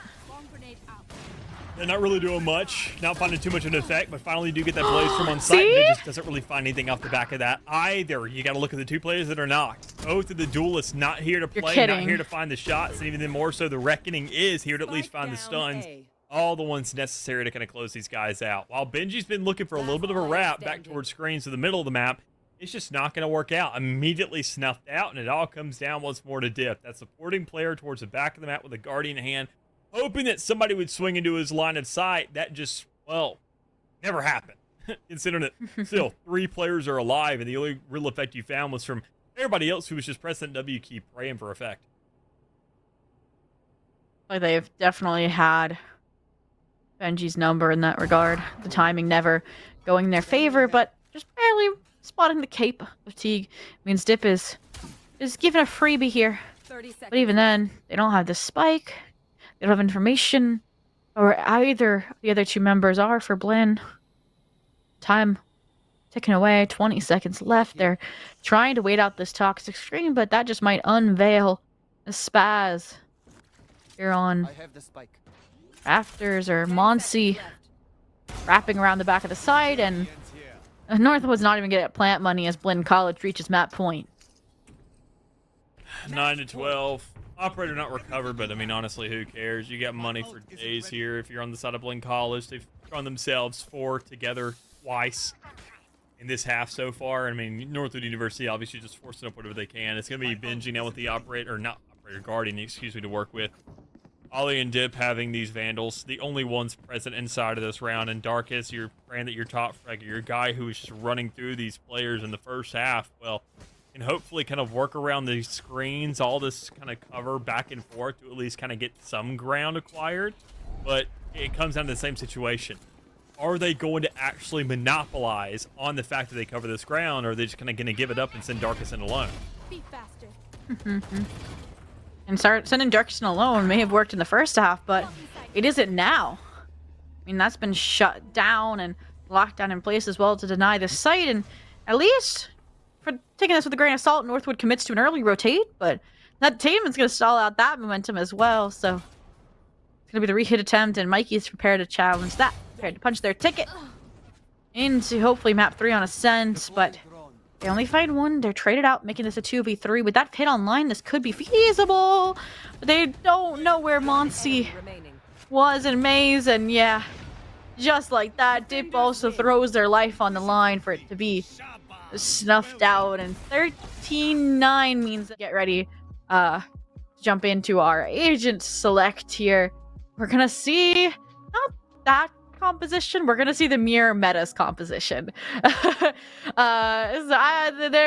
production's gaslighting you. No Viper, sadly, no Harbor, but I would not be surprised. There it is. Same old. Are you really that surprised? I mean, come on. Nope. Oh, we had to at least get people excited for a second to see what it feels like to be excited on the set. But Oh, that's true. it's just something that we're kind of too adjusted to at this point. Close their eyes. Honestly, if you're, whether it be any CC, whether it be any league, whether it be any kind of tier, this is what you're expecting. Round number 1, who knows what we're expecting here? Already, usually typically see a B push on this kind of point, but already A coming their way, at least for a second here, and even then more so an absolute rush coming in from Mikey, able to not only just get 1, but get 2 as well, providing a little bit of assistance over there towards site, covering out the entirety of it, but still, that door from Darkus, and that guy on the Ghost, he's still locking things down, at least slowing it up a little bit.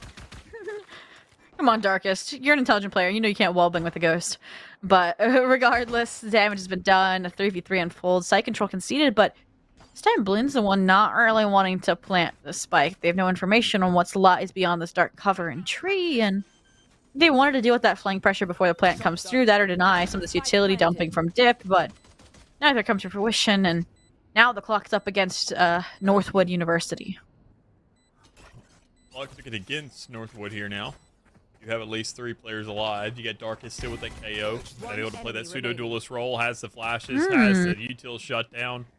Has potential to get that information. Knowing a player is going to be on that left side, it makes it an easy swing to make for the rest of the guys. You could have baited one on the defuse, but might as well just go ahead and invest all 3 if you know that well. He's in a really bad spot. Northwood opening things up really well, considering that kind of start we saw, and especially the aggression coming through from Mikey. The rest of the team really got kind of put in a chokehold there for a second, and just really couldn't recover from that. And it was the only 2 kills of that round, so. Yeah, and that's now 3 first-half pistols in a row for Northwood University, all of them being at the start of their defensive half. So now Blinn's saying, all right, well, we did it on Bind. Why don't we bring it back here? The Stinger force coming through. The difference is that it's not all 5 of them. Mikey, okay, I was about to come on to a point about you being able to buy a hero rifle next round, but yeah, 1 for all for 1. If the team forces you force, and we'll see if we can overwhelm these players, considering A-site is so stacked. And with a double funnel in from Tree, I don't know how much longer they're going to be alive. The answer is a while. A flawless site take. The last 2 members remaining are those B-site duo defenders, and let's see what they can do. Now that those weapons might have been handed off. But look, they closed the door on the Phantom. They lock it down for at least a second. I'll lock it out here. Flash. Covered.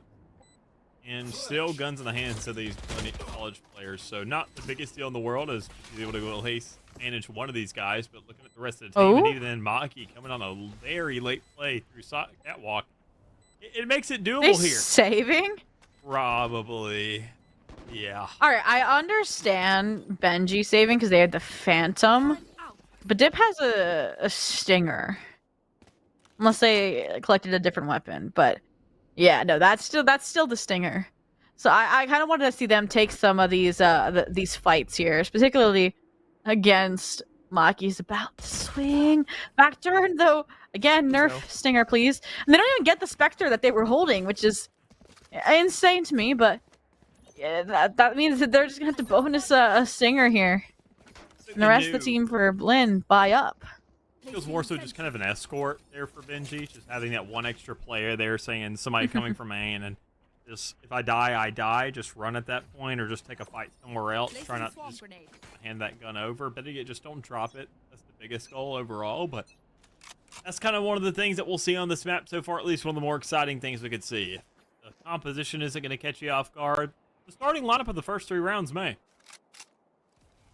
And look at this. They're expecting, a stack and eco strat out of Northwood, but the only strat is Ollie with the shorty on this one way, and they get a body shot off. That is all he wrote. It's been handled by the Guardian, and there's really no reaction from Northwood. It's almost like it was expected. It was a freebie. It was a gimme.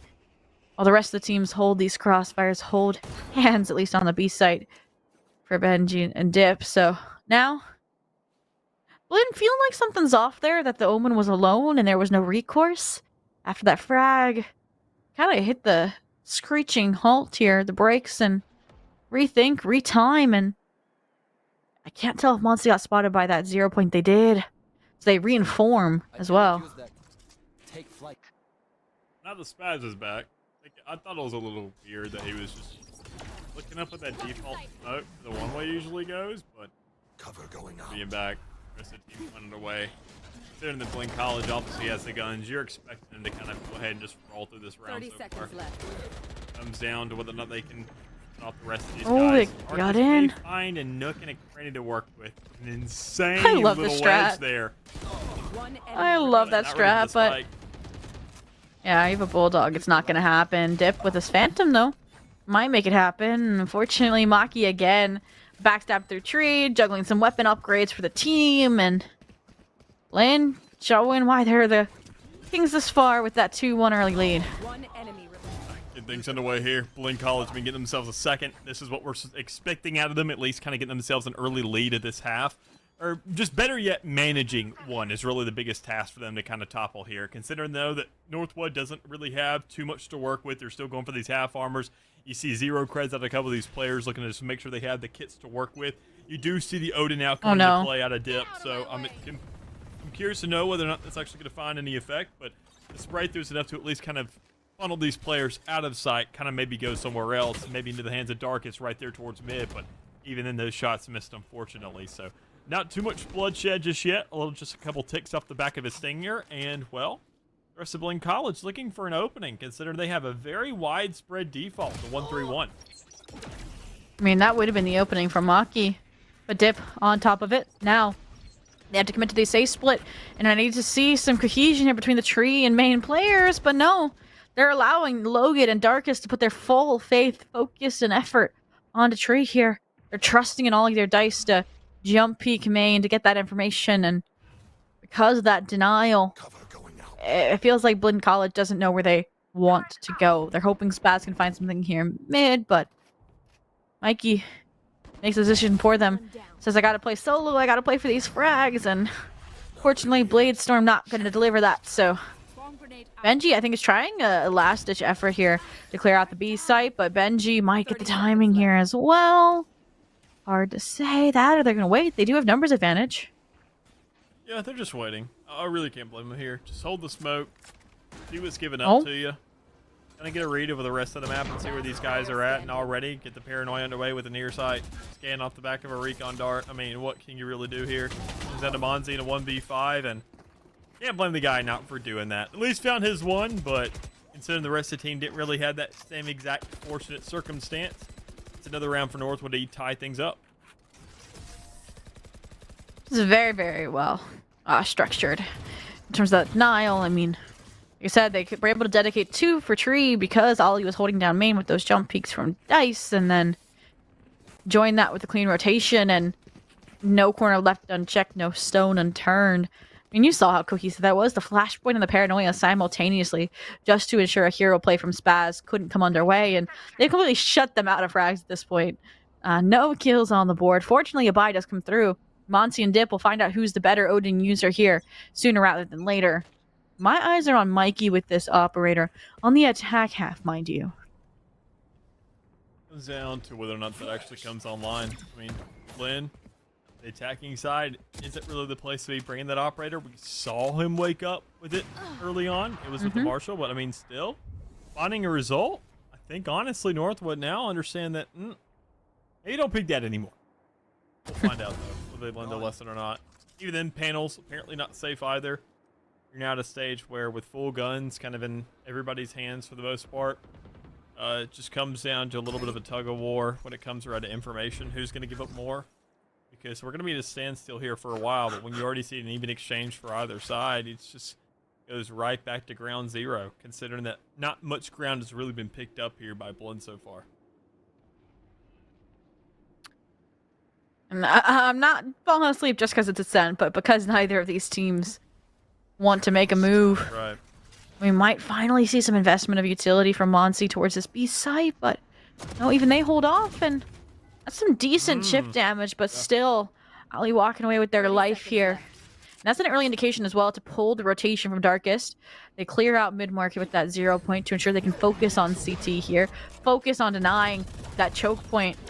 But even then, Mikey challenging forward into Darkest here, and that flashpoint doesn't land. You've dealt with the person on site. That means a plant is guaranteed here. Only good thing is Dip should be able to get the lift up here if they commit to it. There it is. Oh, they should, though. Should is the answer. And the Hunter's Fury is the definitive denial. Now they have a one-way in place as well to punish Dip. A very clean round, and I'm sad to say that that default might be exactly what they need. Yeah, I think honestly, I mean, seeing how kind of stretched that it was, even then more so, it was just kind of given up for the side of Northwood, considering they didn't really push for information like we've seen them doing for the past couple rounds, especially on the first two maps. And I mean, because it's a sin. It's a map to where it's not like you can take any kind of off angles or go crazy too much. You just know these angles too well. You've seen them, especially in these guys and how much they play the game, probably a billion times at this point, minimum. So it's just coming about whether or not they're actually holding it.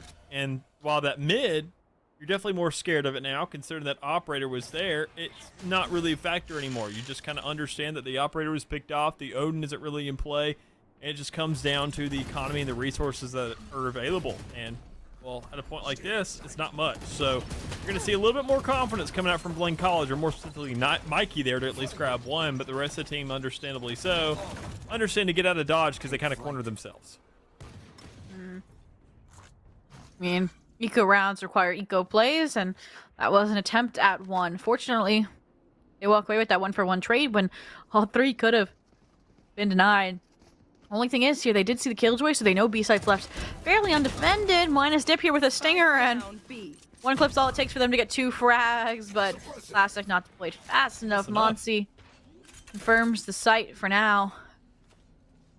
Oh, but look, the fast rotations. We'll see if these weapons can get the job done. Well, Singer was enough to at least get 2. So, who knows, quite frankly. I mean, it is definitely doable in every regard possible. No, I mean, the closer you get to the site, sure, you may be choked up a little bit, but I mean, the Sheriffs, they definitely get within these close ranges where they find themselves those one-shot, headshot kind of thresholds. But what kind of resources do you have available for it? You don't have a duels anymore. You go for the quick 1-for-1 there, and knowing the gun advantage is going to be on the attacking side, it clears out a 4th here for Blinn to work with. I mean, Dip, you tried very, very hard to get that round into your team's favor, but unfortunately, again, they weren't able to punish Teague when they decided to gamble for a frag onto Logan, and then they realized they're overextending. They fall back. They play that crouch position with the reinforcement of Monsi and Boat, and that stair definitely has a chokehold on the B site. So now they have weapons on guard. They're kind of going back towards this more reserved approach. Yes, you can see Logan ready to challenge, but they don't know if they're up top or down below, and 0 point not really helping, and I'm concerned by how close they are here. The jump peek, though, from Spaz gets punished. Interestingly enough, that doesn't scare Blinn College away. It draws now an additional player, Monsi, into tree to try and challenge for their own. Well, the rest of the team going for this B split, but cut off half of the, machine. Fine. Lucky makes it a single-sided affair where somebody has to go huge, and Mikey might just be the one to do so, but they've only gotten one. They have 4 HP. They have to deal with Benji now in Boathouse. Mikey. Gotta admire the attempt, but I mean, with 4 HP there, you're just kind of playing the trade game, honestly. And nobody there to kind of capitalize off of your death or anything else, and knowing that's just kind of an extra body there on the field and an extra ult point, honestly. Just walking towards Northwood University to give over to somebody.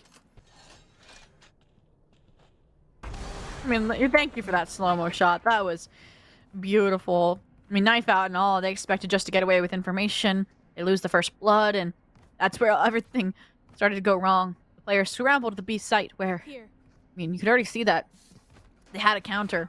Darkest, Benji pushing up B main, cutting off that Lark player, then falling back to safety. So now, next round underway. You have a lot of ultimates for retakes for Northwood University, so that's why we're not seeing those forward aggressive plays, but Blinn College as well has an ult command. I don't know if I want to see this necessarily as a site take tool. I'd rather have it be a post-plant flood denial. Yeah. I think that's really how you play it here, quite frankly. I mean, because the only thing you can really do is if you gamble and know exactly what the KJ's playing, and then you're just using it as more of a shutdown for her. But it's just not worth the investment on a singular player. I mean, no one's sure how prominent that kit can be and what it can do. It really just comes down to what is the rest of the team going to answer on the back of it. And knowing that already the Northwood has found themselves a very early pick on that exact player with the ultimate available, it's saying, yeah, Blinn, you may just be kind of funneling yourself into this point. That funnel eventually will drain. A spaz finds the end of their life, and suddenly we're tied here again. Mick, why did you have to buy into my curse here? You said this was gonna be hand in hand, blow for blow, and go to OT, and with how the buys are fluctuating, I think you could be right. I mean, they didn't use any ults that round, so they lose. Now they're back to a Stinger Force. I guess even a buy for next you could stay. And I'm expecting to see these ultimates used to get the round right back in their favor, and then their economy's fine. Then they've wounded Northwood University's buy, and the cycle will repeat again. Cover going out. The only reason I said that, I'm usually wrong, you know? But problem is I was only handed to be wrong in the 2-0 department, and that's where I've cashed in for the day, apparently. Because this map so far has been anything but. I think what we need to do is just kind of bind the ideology of, both teams being really close, which as it is, so I think it's reasonable to do that. But as soon as we go ahead and start making some calls there, that's when we're going to see at least one side really start to run away with it. I was so concerned Northwood hunting for frags when it's a eco for Blinn College, but ultimately Logan bails them out, gets an additional frag back on their side, and I think they're only going to be able to collect one weapon here potentially for Blinn College. We'll see who makes it out with it, who's going to be that hero player, and my only concern is we've seen this pan out before. So thank you, Spaz, for not repeaking the operator. Look at this, Benji! Oh, they're going to go huge here. I can already see it. Yes? Maybe? Yup. Round's over. It's a 1v4. Yes, you have the from the shadows, but is this really a time to invest it? You know the operator's posted up on A. Now Benji's not even going to give you the chance to make the decision. So, again, Northwood takes the lead. Question is, will Blinn College return the favor? Well, with as many ultimates as they have, they can definitely attempt it. And knowing even the resources are in hand in terms of the guns, they also have everything available there as well. The Hunter's Fury going to be the one thing they kind of have in difference, but still, that is only one tick away from also successfully being acquired. So this is something here. I mean, this is obviously you're not locking in 6 off the back of it, but you could definitely lock in 5, and 7-5 is the worst thing in the world, especially if you have confidence in your pistol rounds. Kind of once again, kind of get right back into that groove. Already looking for, once again, to see how this default's going to start panning out. You do see the 1-2-2. You see a little bit more of an idea going over towards this A site. And, well, it comes down to what players are really there. Because the lockdown's toward B. It could be a fake. They could go ahead and set that thing up. But I doubt Northwood are really going to fall for this. And Darkest falls for the false information from the recon bullet. Cost them their life. And Ollie throws herself into a fray for a refrag for a trade. And, I mean, look at that pressure alone from Monsi. able to distract the operator, get the frag in their favor, forcing things to a 2v4. And with the suppression still in play, I'm surprised that this lockdown is going to get used. And I mean, without a counter, they just respect it. That's the double-edged sword of using Monty with that Hunter's Fury that early. I mean, it was good. Got the pressure on, got the operator off the field, but the lockdown is one thing that you can't really get off the field. A Recon already coming out, going ahead funneling these players, showing that, okay, they're going to have to swing one by one, and that's exactly what they do, but the better part is they actually won it. We're able to go ahead, just win that fight single-handedly with the 2 players that were available on site, rather than having to really factor in that KO too much towards the back of the map. Last player standing. I am curious if Benji had stuck it there, if they would have swung it all. But story for another time, because again, we're tied. Again, we see the Odin versus the Operator, a tale as old as time. This time, Logan has the Blaze to fall back onto, so hopefully they won't get overwhelmed like they were last round by an impending or imploding pressure from Blinn College. And looks like Blinn was expecting an out-of-the-box play. Again, it's this kind of reserved approach to their attack, waiting to fizzle out some of this pressure or wait to punish and over-aggress, which Darkest seemed like they were going to give that opportunity, but instead it's more just to clear out top of site and not overstay their welcome on tiles. And here finally comes the BX deck. The difference is that Northwood, they aren't on the back of site. They're here in market. You should run. With an ult from Ollie. This is old. Especially to be sticking around inside of it as well. I mean, still going for these fights. Understanding, I mean, this ground has been captured. This is your field now, but still, understandably so. Northwood know they have at least some kind of angle to work with. And Logan, better yet, thinking that he has one. But with the blades being suppressed for a second, understandably, get out of there. See what you can find yourself. And the Vandal now to kind of go ahead and replace that. Looking doable. Problem is, you got to hit the first. And then it looks very, very successful, at least in short sight. Problem is, that's not what you get to work with, because this game looks like it's going to be anything but short. Back and forth we go, still managing that kind of 1-for-1. Even then, if we see rounds accumulated back-to-back, we see it once again just being answered almost instantaneously from the other side. I will say Northwood University have a little bit of a leg up here, considering that no command. I feel like it's going to be amounting for a little bit more compared to what we would see out of a Blade Storm, but who knows? Darkest still only has a Stinger, so is he actually going to use it fully? Is he going to kind of throw his body on the line? And even then, if he does, when is it going to be used? Wow. The only ult on the table now being used. No command invested to try and propel this aggressive change of pace. Northwood's trying to close out the first half. Might catch Monsi off guard, and that's a spike down, so all this B-side control Maki has made is essentially fruitless. Unless we can get some timing or some savior play from T, but it's a little bit too late for that. You're in a 1v5, and Logan has propelled the team into a flawless and into a tied score of 6-6. Switching sides. Oh, how could you do this, Mick? What do you mean? You said it before we even started the map. I will say I cursed this third map into existence. I can admit to that one. But when I say OT, like, that's not cursing it, that's just calling it. But, I mean, when you deal with 2 teams at this level, can you really blame me? Let's be real. I mean, I feel like it's kind of expected to some degree. If anything, I thought I was doing us a favor by one team, obviously. Or at least doing one of these teams a favor by saying it's going to be a close affair. And then, but, I mean, that's all of them.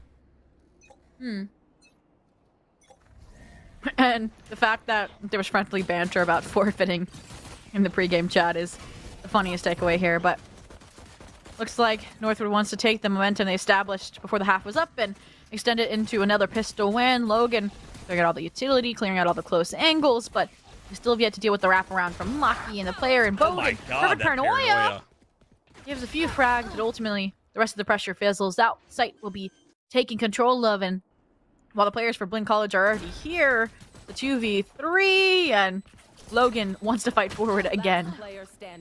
Oh, it's bad? Benji? Spaz and Benji? Okay. They're like, yeah, everybody has ghosts, but we have classics, so let's fight things a little bit differently. Oh, that offsite utility was just gorgeous there from the likes of Blinn. Understandably, I mean, the paranoia coming through, perfect timing, locking those players down on Radianite. The flash coming off, another guy swinging off of it because it's going to funnel these guys back towards their side and get them out in the open. It's well played, but problem is, it's just not enough considering that, well, you did all that work to get it down to 1v1, and, well, Benji just did it. That's all that really matters. So with the second round going away, we'll once again see a force coming through. Phantom at least in one of these players' hands. That's going to be in the hands of Logan. And a Vandal. Or two, yeah, actually. Seeing that. Also in the hands of that KO. A big investment I here. kind of like it. I mean, if you get it in flawless fashion, why not? That'll just strengthen your bonus in the next round. Keep us from that overtime curse. That's a no. For now, a forward challenge from Ollie is all they need. No weapons. Just a classic. With a flash coming in as well. Mikey's on the off, but Mikey's getting right-clicked from afar. Now they're getting overwhelmed as well with the reinforcements. Arriving, Teague's left in a 1v4. Benji with the ghost says, I can be the one to challenge without punishment. And, I mean, yes, you lose a classic and a ghost, but you keep that Spectre, you keep that Vandal, and you keep that Phantom. So I'd say that's a huge victory in Northwood's book. I swear the POV that we had spectating there was just nothing but right clicks that entire round. We saw a Phantom get bought, we saw a Vandal get bought, but it was the free gun that just like seemingly did everything, it felt like. I don't know if they'll ever remove that. I like the right click edition. I think honestly it was unique when it came out, and I think honestly it's nice for it to be in the game because it always feels like you got a shot against something. Oh my goodness, and Monty. I mean, that's an early Odin investment, but it might just get them the round. That's what allows now 0 points to come in, to put Maki on the off-foot, but they still haven't dealt with the Odin. I mean, Northwood just saying, we'll win off of mechanics and mechanics alone, and Blinn says, we match you in that department, and we have the better buy, even with your bonus rifles. So Benji, let's get some nasty shots before. We'll see if they can add to that tally with the dark cover. And the spray is connecting. 16 HP. How do you even brave this threshold? Stand still and pray. Or at least wait for the Odin to stop firing and kind of listen for a reload. But yeah, that happens. Yeah, that tailwind was... Like, were you trying to go back? Or were you trying to rush past them? I'm just... It really mattered. I mean, if you dash on the sidewalk there, you're dead. Regardless. I mean, that wall's paper mache. The Odin will come for you. But it at least opens up an opportunity for the rest of the team to kind of swing off the back of it. But even then, back and forth we go. All right.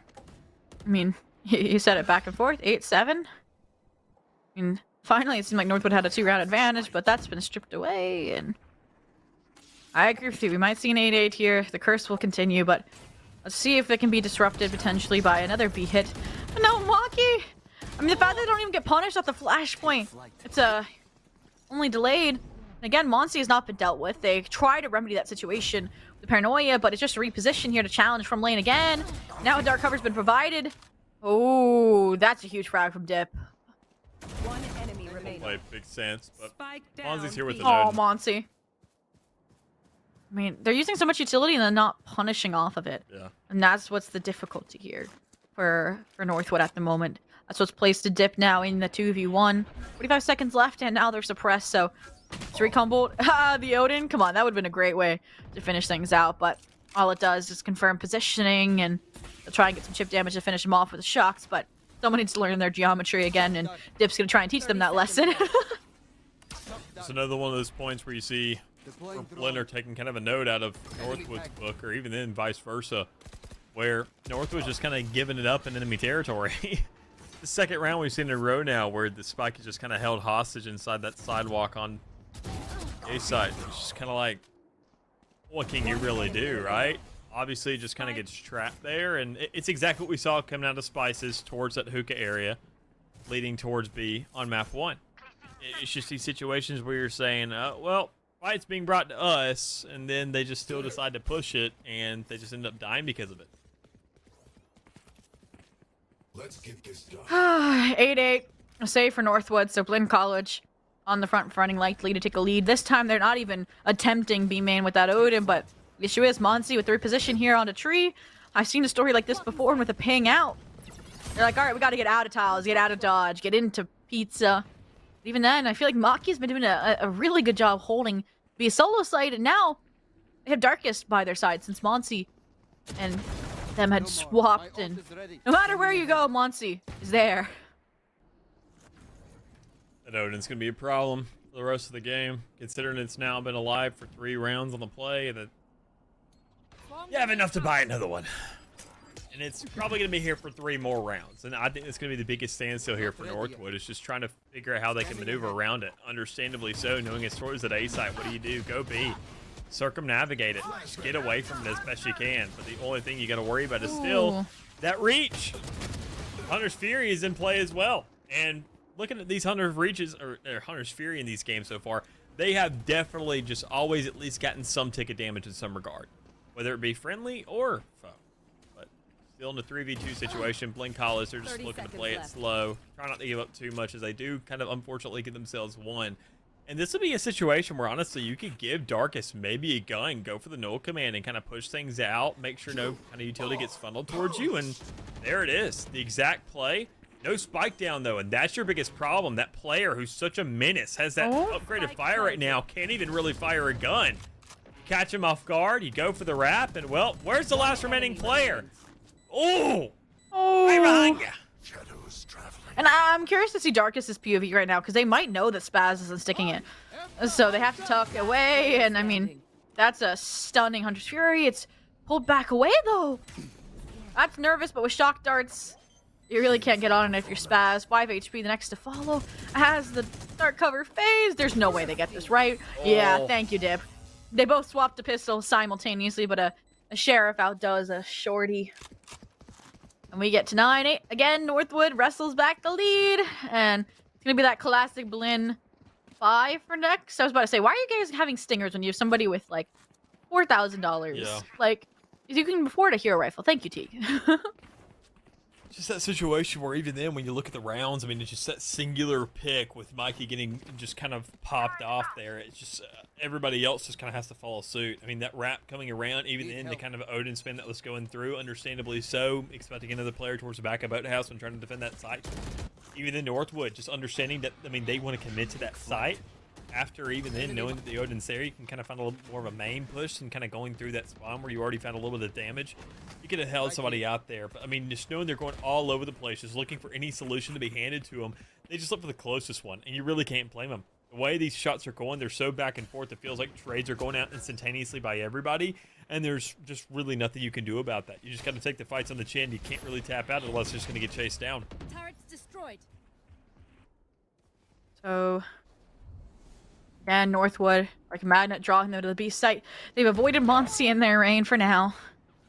They've dealt with Maki, one of the other thorns in their side, but again, Teague, the one lying unbeknownst, will steal a few frags back, and Logan this low of HP, that Stinger could just get the job done, so they have to be extra cautious here. That's what I can see Mikey taking advantage of, so I still think Blinn has a good shot at this round. Most definitely. I mean, looking at the spike already being down, Blinn College, I mean, they had themselves at least a little bit of attempt. They have more health. You know that singular players going to go down, but we've already seen a 2v3 being won by Northwood University. And considering that they don't even have to lose a player to get to that point in the first place, well, makes things look a lot more feasible. So, Benji coming out with a 4K there. That's a lockdown already secured beforehand, but now having even more to work with, I mean, you were 2 off. No matter what, win or loss, you're taking that all day. Perfect timing when nobody's looking at you. Easy closure, and just kind of cutting off the potential for the rest of your team to possibly get popped off. I mean, look at this. It's 2 for 2 trades. And if this keeps up, then yeah, if it's Blinn getting 2 here, that OT is definitely gonna be coming into fruition, but I do think that was a good change of pace. Sometimes all it takes is a hero play to get that confidence up, to get a momentum swing denied. I'm glad we haven't seen any timeouts, or that could have just disrupted the spell altogether. Finally, respect made, at least temporarily, from the lockdown, but No denial of Odin spray there from CT means Monty can sneak away with the first blood, and with that shot from Mikey, they have 4 ultimates for this retake and numbers advantage. Yeah, I mean, honestly, they don't even need to really use these ultimates. The null command is enough because it just kind of counters everything else. You just take those outright gunfights, use the rest of your utility or any utility at all, because you know you had that benefit to work with. It does come down to the timing, making sure that everybody's ready to roll, and, well, so long as Mikey's there, it doesn't really matter what the rest of the team is doing. He can just go ahead and close up shop and get, well, that 9th round to work with. We saw the string of rounds being put together by Northwood University there for a second, and what better than Blinn College to do that same exact thing right back at you. One enemy remaining. And look at this. I think I oftenly said, yeah, Mikey gets the blades. Mikey can, you know, use these ults to propel them into victory. And yeah, they used to get that round to ensure that Northwood doesn't tie a third together. And because of that, that third and this 2-2 handoff means it's a rough buy again for Northwood. And my issue here is that if they lose this round, then it's going to be an eco, so therefore Blinn should take the lead, but then once they get back to rifle round, I'd expect them to regain the momentum. So let's give them the swing they need. The Blade Storm online. Again, prodding this B site, hoping that something changes with each go around. The only change here is an aggression in the operator and a punish from the rest of the team as the B main front collapses inwards. Another repink to this Odin get a second wind, and I've seen that jump up in the Odin spray time and time again. Of course it delivers. Of course it puts Dip in a 1v3 where swinging into an Odin again, and that's that. We call it or did we call it? Don't give them time to reposition. It's... Are we psychic? Is this map just way too predictable? You're just pulling a prank on us. I swear, these players were in for our downfall. They were asking Darkus because they wanted to speed up the game. They said, what else do you get to do at 9:45 on a Monday? Play more Valorant. Well, making casters suffer is pretty fun, I think, at least for... Maybe it's a player sport. Maybe it's a secondary objective that we just don't know about. The secondary objective, the meta game within the Valorant NECC Legends League. I do agree. Like I said, there's so much. I would say this is more of a grudge match, like honor riding on the line. With you think of like Challenger's Run, the CVAL resurgence, the downfall of Northwood, and it definitely shows how different these teams are in terms of goals. But when you throw them in the same server, it's toe for toe action on their strong picks and. Ascent. True litmus test here. Spike down Where? mid. I mean, Blinn College should be able to deny this eco round since blades were shut down early, but see what Benji can find, because we know they can hit those clean deagle shots, but unfortunately no 90-degree flick this go around, and oh, the Odin's recollected, of course. What is it not? It's an MVP gun here. I mean, Monty sitting at 22 and 13, and it feels like at least 11 of those have been just absolute mowdowns of just holding the trigger. I mean, Odin things, you know? That's why you gotta get Benji one too. That's why everybody has to have one. It's a necessity. It's just, there's too many paper mache walls on this map. But maybe there will be a point eventually when the Odin gets shut down by an operator. But the only benefit really comes out from Blinn doing that because they're the only ones wielding it. They want to push up right into a KJ turret, and understandably so. That should be a very easy key for Northwood to say either wrap around through market or just go somewhere that gun isn't. All right, a repivot fast into A this time around. I'm interested in the fact that, you know, Spaz, I was about to say, didn't tuck away, so that position revealed means they have to get out of dodge, and that shadow step in its own right is a worse decision. Because it's basically given up the 1v1s, given up this site from Dip's hero play potential. My only concern here becomes the lockdown. Maki in the 1v2, how low HP this Sova is. Reload gives the position away. Don't know who's planting, but they challenge that. And they're ready. They're repositioned to fight the fight on Dip and win it. And Blinn College will make it to map point first. So Northwood, they take a timeout here and then win the 2 and send it to OT. I'm done. No, I'm with you. It's at that point where it's a game. Ascent, funny enough, is especially on a map 3, not only for the players, but for literally everybody involved in the production. It just comes down to a game of stamina at that point. Just kind of sticking around, making sure to kind of get yourself in that stance. And I think Blinn, honestly, seeing how this works here, Northwood, they obviously got to step it up. Full buys to some degree, half armor in every single one of their kits. 2 ultimates to work with. The Hunter's Fury and the Null Command could be enough, at least to kind of facilitate something. You have yourself an initial and a post plant, but both, at least one of those is a 50-50. I mean, when it comes around to the Null Command, that can be used to get onto site. That can be used to go ahead, as you mentioned, delay all that utility and prevent a funnel coming through. But it already going off in the post plant, both of them were off the rip is something that I will say I definitely didn't at least see coming. Maki. I mean, all these members are so low from the Hunter's Fury. You've been set up perfectly by Monty, but you're shredded by your doubles utility. The 3v3, a frag, punish, and overextension. Monty, this go around. I don't know if the Odin can get it done. 2v3, yes. Spaz now reinforcing you on this retake. They're so low. They know they can't take these eager fights because they'll get shredded from the paper thin walls. And look at the shredded hello. Oh, Lord. The Odin. It's gotta be the Odin, right? They challenge the frag. It's gotta be the Odin, right? They're just running. Don't. Why did you throw away the Odin? Why did you throw away the Odin? NG, 1 HP. Alarm bot contact. Oh my Perfect God. for the swing.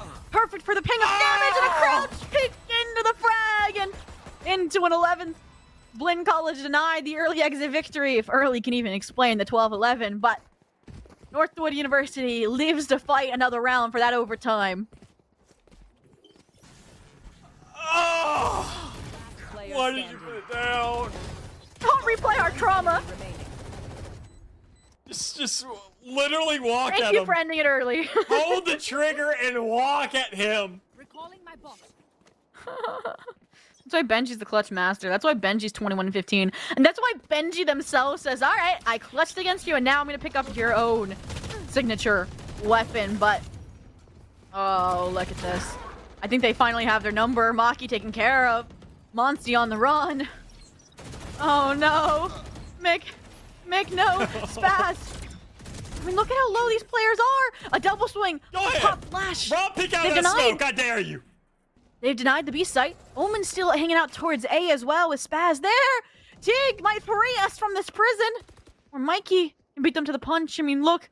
Dip, Darkest. They stare each other in the eyes. They make a gentleman's decision that they go down fighting, and that's exactly what they're gonna do. Mikey, 13-11, avoids the upset by Northwood, avoids the overtime curse coming to a close, and just like that, they keep their record untarnished as the undefeated champs of Scion B in the Legends division.